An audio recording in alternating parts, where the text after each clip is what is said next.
European Union notification of withdrawal bill. We begin with new clause 3. Order. Order. We begin with new clause 3, with which it will be convenient to consider the new clauses and amendments as listed on the selection paper. Mr. Matthew Pennycook to move new clause 3. Thank you, Madam Deputy Speaker. I beg to move new clause 3 in my name and in the name of my honourable friends. New clause 3 concerns the issue of parliamentary oversight of the negotiations that will follow the triggering of Article 50. It would require the government to report back to Parliament at least every 2 months on the progress of negotiations and to lay reports before both Houses of Parliament on each occasion. Let me be clear. Its purpose is to improve the bill by providing Parliament with the means not only to effectively monitor the government's progress throughout those negotiations, but to actively contribute to their success by facilitating substantive scrutiny that can positively influence the outcome. Madam Deputy Speaker, we are only here debating this and other new clauses and amendments to this bill today because the Supreme Court upheld the High Court's November ruling on the triggering of Article 50, confirming that only Parliament, not ministers using the royal prerogative, can initiate the start of the UK's exit from the EU.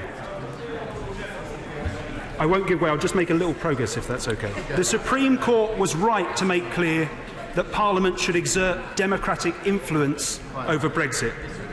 That influence should be felt at the start, throughout, and most importantly at the end of the formal process of leaving the EU. In practice, we on this side of the House believe that must mean 3 distinct pillars of parliamentary scrutiny and accountability. First, provision of a detailed plan published prior to the start of negotiations that can inform future debates and votes and that can be used throughout as a point of reference. Second, a means of ensuring robust parliamentary oversight throughout the formal negotiation period. Third, a meaningful debate and vote in Parliament on the proposed deal before it is signed off with the European Council and Parliament. Happy to give way. Grateful to the honourable gentleman for giving way. Does he really think that in a negotiation which can take many, many months and be extraordinarily complicated, is it in the best interests of the United Kingdom to have to reveal their hand every 2 months? Be very clear, we are not asking the government to reveal the minutiae of the negotiations or to micromanage the process, and I'll come on to that further on in my remarks. Under pressure, the government conceded the first of those requests in the form of the white paper published on Thursday. My honourable friend, the member for Holborn and St Pancras, will seek to win agreement for the third tomorrow when he moves new clause 1. The purpose of new clause 3 is to secure the second of those pillars, and in so doing ensure an enhanced role for honourable members throughout the process. The government should welcome an enhanced role for Parliament throughout the negotiations for 2 reasons. First, while ministers obviously need sufficient room for manoeuvre and understandably cannot therefore consent to the micromanagement of the process by parliamentarians, I'm going to make some progress if I can. Active and robust parliamentary scrutiny will aid the negotiations by testing and strengthening the government's evolving negotiating position and their hand with the European Union. Second, facilitating substantive parliamentary scrutiny and accountability would in itself help bind the wounds of the referendum and forge a genuine consensus in the months and years ahead by reassuring the public, particularly the 16.1 million people who voted Remain, that they will not be marginalised or ignored, but that their views will be taken into account and their interests championed by their representatives in Parliament. Happy to briefly give way. Thank the member for giving way. Could he explain if, on regular intervals such as he has described, this House is to trail over the detailed negotiating position of the government, to express its view on it, which will be known then to those we were negotiating with, how that will not undermine the position of the government when it comes to negotiations? If the honourable member would allow me to make some progress, he will realise that that's not what we're asking for. And when it comes to sensitive, confidential matters, we hope there are mechanisms to allow the House to be able to view and respond to those. I'm going to make a little bit of progress if I can. In departing the EU, we need a deal and a process that works not just for the 52% that voted leave, or for the 48% who voted remain, but for each and everyone who has a stake in our country's future. Madam Deputy Speaker, no one can reasonably accuse the Secretary of State of being unwilling to appear before the House. He has responded to every question put to him on this subject, even if, to ape the language of the White Paper, it didn't always feel as if we got an answer. But what is required throughout the formal negotiations is something more. An opportunity for honourable members to play an active role in scrutinising and influencing the process, rather than merely observing and commenting upon it retrospectively. As my honourable friend, the member for Wolverhampton North East, rightly argued at second reading, honourable members are not passive bystanders. We should be active participants in this process. Happy to give this. I thank my honourable friend for giving way. Will my honourable friend agree with me that it is important that Parliament is sovereign throughout this whole process and gets a chance to have a look at the general direction to which the government is proceeding with the withdrawal from the EU? My honourable friend makes a very good point. As she'll see, what we're asking for is no more and no less than the European Parliament will see, and I'll come on to that in my speech. Substantive parliamentary scrutiny and accountability is not the same as accountability after the event, and new Clause 3 is focused on securing what is needed for the former. The Secretary of State has made clear on numerous occasions that when it comes to the provision of information during the negotiations, it is his intention that honourable members will enjoy the same access to information as their counterparts in the European Parliament, but not only than that, but the situation here will be an improvement upon what the European Parliament sees. Now, we do not know precisely what the members of the European Parliament will see throughout the negotiations, but it is reasonable to assume that their involvement is likely to be conducted in accordance with the provisions of Article 218 of the Treaty of the Functioning of the European Union, and that the detailed arrangements are likely to be similar to those set out in the 2010 Framework Agreement on relations between the European Parliament and the Commission. And it's worth stating for the record, Madam Deputy Speaker, what those involve. Paragraph 23 of the Framework Agreement makes clear that the European Parliament shall be, and I quote, immediately and fully informed at all stages of the negotiation and conclusion of international agreements. In addition, paragraph 24 requires that information should be provided to the European Parliament, and again I quote, in sufficient time for it to be able to express its point of view if appropriate, and for the Commission to be able to take into account Parliament's views as far as possible. Lastly, in order to facilitate oversight of any sensitive material, Article 24 of the Framework Agreement states that Parliament and the Commission undertake to establish appropriate procedures and safeguards for the forwarding of confidential information from the Commission to Parliament. In short, the Commission lets the European Parliament know in good time what it is proposing, with provisions for sensitive or confidential material, and provides sufficient time for the Parliament to provide feedback and act upon if appropriate. That is now the baseline of European parliamentary scrutiny, the baseline that the Secretary of State has assured us that this House can not only expect to match, but to surpass. Now, I'd be happy to give way. Giving way. I think you'll find that most European papers are published in English by the House of Commons Library, but he hasn't yet answered the question about where he would draw his line in the sand in relation to what he refers to as micromanagement and material that should be discussed every 2 months. I've been absolutely clear, I'm afraid, and it is up for the government to determine what sensitive material would come before members of Parliament. And that process, I'll just make a little bit of progress if I can. That is the baseline of European parliamentary scrutiny. And acknowledging the delicate balance between the need for robust parliamentary oversight and the needs of the executive, it is that baseline of oversight that new Clause 3 seeks to secure for this place. As the Right Honourable and Learned Member for Beaconsfield argued at second reading, process matters. And for the reasons I've outlined, the government happy to give way. I thank my friend for giving way.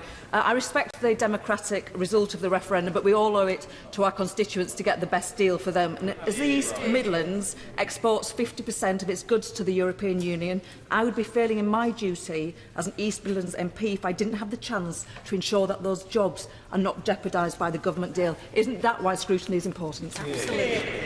That's precisely why scrutiny is important, and I think if the government were approaching this in a reasonable and sensible manner, they would welcome the honourable lady's input into the process in an active manner. The government should embrace, as I was saying before, rather than resist agreeing to a proper process for actively engaging the House in the considerable challenge it now faces. The undertakings sought in new Clause 3 would ensure the active and constructive involvement in Parliament in that process and increase the chances of securing the best possible deal for the British people. I hope the government will consider new Clause 3 in the spirit in which it's moved, and I look forward to hearing the Minister's thoughts on the matter. Madam Deputy Speaker, I'd like to now turn to the important matter of the rights of European Union nationals living in the UK, and in so doing speak to new Clause 8, but principally new Clause 6 in my name and the name of my honourable friends. As my honourable friend, the member for Hampstead and Kilburn, argued so passionately during last week's second reading debate, EU nationals that have put down roots in the UK are part of the fabric of our nations and our communities. They are our neighbours, many sustain the public services we rely on, and they deserve to be treated with respect. They should not be used as bargaining chips in the negotiations. I've no doubt that many honourable members on both sides of the House have had, as I have, EU nationals attending their constituency advice surgeries to express the sense of trauma and anxiety that they have felt every single day since the 23rd of June last year, and to seek reassurance. But while individual honourable members can, and I'm sure have, sought to reassure, we can provide EU nationals living in our constituencies no guarantees. Only the government has it within its gift to do so. The purpose of new Clause 6 is therefore a simple one. It would ensure that on the day Section 1 of the Act comes into force, the rights of residents of EU nationals living in the UK, or opportunities for those nationals to obtain such rights of residence, will be guaranteed on the date at which Article 50 notice is formally served. Happy to do that. I am most grateful to honourable friend. Even the Prime Minister's statement today did not provide certainty.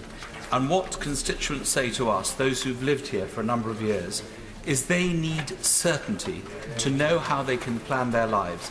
Does he agree with me that in any event, someone who has lived here for 5 years can get permanent settlement, and someone who has lived here 6 years lawfully can also be eligible for British citizenship? So it is vital that the government states this very clearly.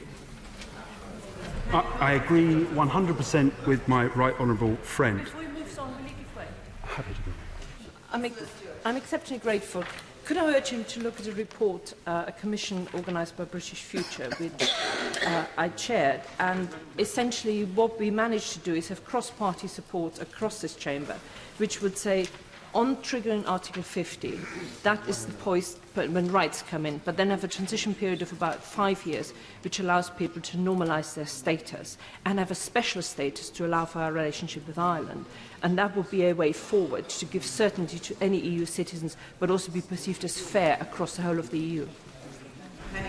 I think that apes part of the suggestion we've made, and it's picked up in other new clauses, such as new Clause 57, which touch on the subject. I will make a little progress if I can now. Honourable members will know that permanent residence is an EU law concept similar to, but not exactly the same, as indefinite leave to remain in the UK for non-EU citizens. As such, it is not guaranteed that the concept itself will continue to exist after we leave the EU. But we are not debating today the complex legal issues that arise in this area.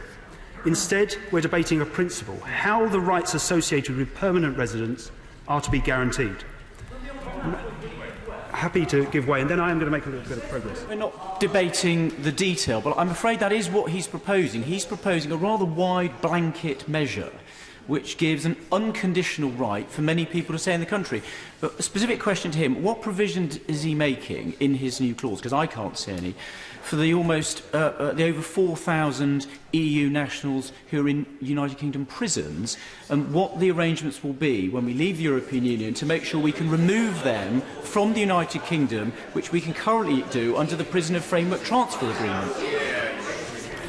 On the specific point, he will know it depends what the terms of the sentence for. This new Clause 6 is focused at an in principle guarantee from the government to secure the rights of EU nationals. Madam Deputy Speaker, few would question the fact that Brexit has divided the country. But on this issue, there is a clear consensus that the government should act decisively to provide certainty to EU nationals.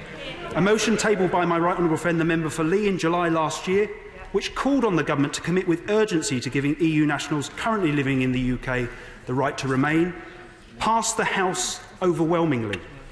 That parliamentary support is mirrored among the public. Polling by British Future shows that 84% of people, including 77% of Leave voters, support existing EU nationals being able to stay in the UK. The Labour Party has called repeatedly for the government to act to end the uncertainty these individuals face. Indeed, such is the level of consensus on this issue that even Migration Watch and UKIP have joined those calls.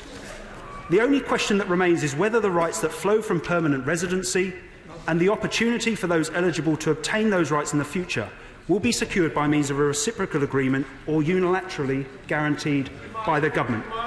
I won't give way, if that's okay, because I know there are many honourable members who wish to get in. I don't think the front bench should take the majority of time. We recognise the efforts of the Prime Minister and her ministers to achieve a reciprocal agreement with our EU partners that would also guarantee the rights of UK nationals in other EU countries. We owe a duty to our nationals in those countries, and securing their rights must remain a priority. But with no reciprocal agreement reached, and with just weeks to go until the triggering of Article 50, we believe the uncertainty must be brought to an end by unilateral action on the part of the government. I'm not going to give way. I'm not going to give way any further. There are hard-headed as well as moral reasons for doing so. Guaranteeing the rights of residents of EU nationals unilaterally at the date at which the Article 50 notice is given would not only end the uncertainty that millions now face, it would ensure the best possible start to the negotiations ahead and would send a clear signal to the small minority who have treated the referendum result as a licence to victimise others that our fellow Europeans are welcome and will remain so. Madam Deputy Speaker, a number of other new clauses and amendments share the purpose outlined in new Clause 6 in seeking to protect the rights of EU nationals living in the UK. Indeed, some add additional safeguards to the basic guarantee we seek. In particular, new Clause 57, which stands in the name of my honourable friend, the member for Camberwell and Peckham, would not only ensure the residents' rights of EU citizens are protected, but would also ensure that those rights do not automatically fall away at the end of the Article 50 negotiating period if no agreement has been reached. And if my right honourable friend were minded to push it to the vote, she would have our support. What matters in the end is that this issue is resolved urgently in order to end the anxiety that individuals are currently feeling and the distress that will be caused by a prolonged period of uncertainty during the negotiations. I hope that ministers can provide us and the thousands of EU nationals and their family members out there with the reassurances we seek on this matter.